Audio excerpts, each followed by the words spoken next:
Hello students, welcome to my channel. আমি ভোমলদা coaching সেন্টারের পক্ষ থেকে সুমিত বিশ্বাস বলছি। দেখো, আজকে আমি তোমাদের জন্য ক্লাস 12-এর ফোর্থ সেমিস্টারে ফিজিক্যাল এডুকেশন 2026-এর সাজেশন নিয়ে এসেছি।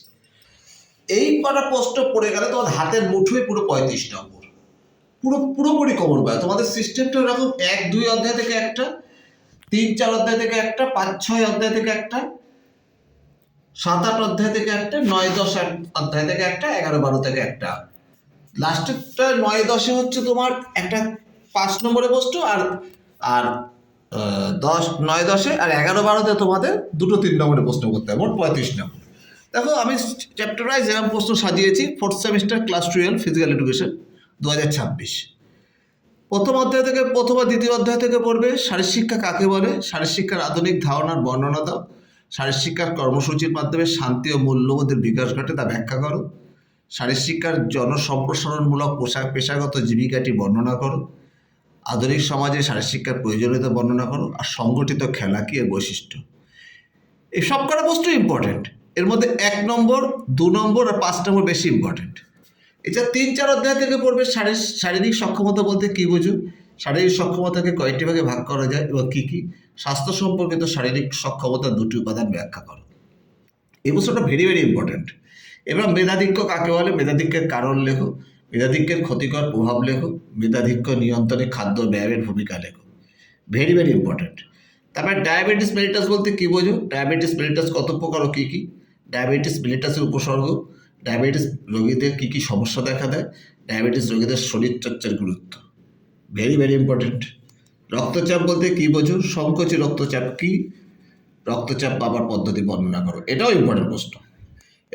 এটা 3-4-এর মধ্যে এই অধ্যায়টা, এই প্রশ্নগুলো। আর 5-6-এর মধ্যে দেখো, দেহভঙ্গি বলতে কী বোঝো, মেরুদণ্ডের দুষ্টু দেহভঙ্গির নাম লেখো, স্কোরিওলিস, লর্ডোসিস, কাইফোসিস, নকনি, বোলেগের কারণ, প্রতিকার, ব্যায়ামের ধারণা লেখো।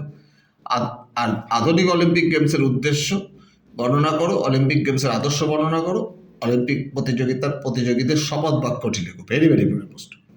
7-8 অধ্যায় থেকে পড়বে যোগা শব্দের অর্থ কী, দৈনন্দিন জীবনে যোগাভ্যাসের সুফল বর্ণনা করো, অষ্টাঙ্গ যোগের ধাপগুলি বর্ণনা করো। এই প্রশ্নগুলি পড়বে। তার সাথে সাথে পড়বে, দেখো, ক্রীড়া প্রশিক্ষণ বলতে কী বোঝো, পুষ্টিকরণ কী, পুষ্টিকরণের প্রয়োজনীয়তা লেখো, ক্রীড়া প্রশিক্ষণের মূলনীতিগুলি কী কী। এছাড়া পড়বে চক্রাকার প্রশিক্ষণ পদ্ধতি এবং শীতলীকরণ প্রশিক্ষণ পদ্ধতি বর্ণনা করো। ক্রীড়া প্রশিক্ষণের প্রশ্নটা খুব ইম্পর্টেন্ট। তার সাথে পড়বে আবার রূপায়িত অবস্থা কাকে বলে, নীতি ও প্রয়োজনীয়তা লেখো। এটাও ভেরি ইম্পর্টেন্ট। আর 9-10 অধ্যায় থেকে 5 নম্বরে প্রশ্ন আসবে। আগের অধ্যায়গুলোতে সব 6 নম্বরে প্রশ্ন আসবে, এটা 5 নম্বরে প্রশ্ন। এগুলো পরিমাপ সহ ভলিবল খেলার মাঠ অঙ্কন করো, চিত্র অঙ্কন করো পরিমাপ সহ ফুটবল খেলার মাঠের, আর লৌহ গোলক নিক্ষেপ ক্ষেত্র অথবা ডিসকাস নিক্ষেপ ক্ষেত্র অঙ্কন করো। আর 11-12 অধ্যায় থেকে 2-3 নম্বরে প্রশ্ন আসবে। ক্রীড়া আঘাতের কারণ ও লক্ষণগুলি লেখো। Very important. বায়ুধারকত্ব কী, ভেরি ইম্পর্টেন্ট। শ্বসনতন্ত্রের উপর ব্যায়ামের প্রভাব, ভেরি ইম্পর্টেন্ট। ব্যায়াম চলাকালে শ্বাসতন্ত্রে কী কী পরিবর্তন হয়, ভেরি ইম্পর্টেন্ট। সিপিআর কী, পিআরআইসি প্রাইস পদ্ধতি লেখো। রক্তক্ষরণজনিত ক্ষতের চিকিৎসা সাধারণ নিয়মাবলী লেখো। এই কটা প্রশ্ন পড়ে গেলে তুমি 35 নম্বর কমন পাবে। তুমি ভালো করে পড়ে যাও, অবশ্যই তোমার সমস্ত প্রশ্ন কমন পাবে। আমার সাথে যে যোগাযোগ করতে, আমার ফোন নাম্বারে যোগাযোগ করবে। কোনো অসুবিধা হলে আমার কাছে নিশ্চয়ই বলবে। এছাড়াও তোমাদের জন্য আমি যা প্রশ্ন দিয়েছি সব তোমরা কমন পেয়ে যাবে, 100% কমন পাবে। তোমরা আমাকে বেশি করে লাইক, সাবস্ক্রাইব, শেয়ার করো। আমি তোমাদের জন্য আগামী দিনে আরও ভালো ভিডিও নিয়ে আসবো। একদম বলে কথা দিচ্ছি। Tata, bye. আজকে এই পর্যন্ত রইল।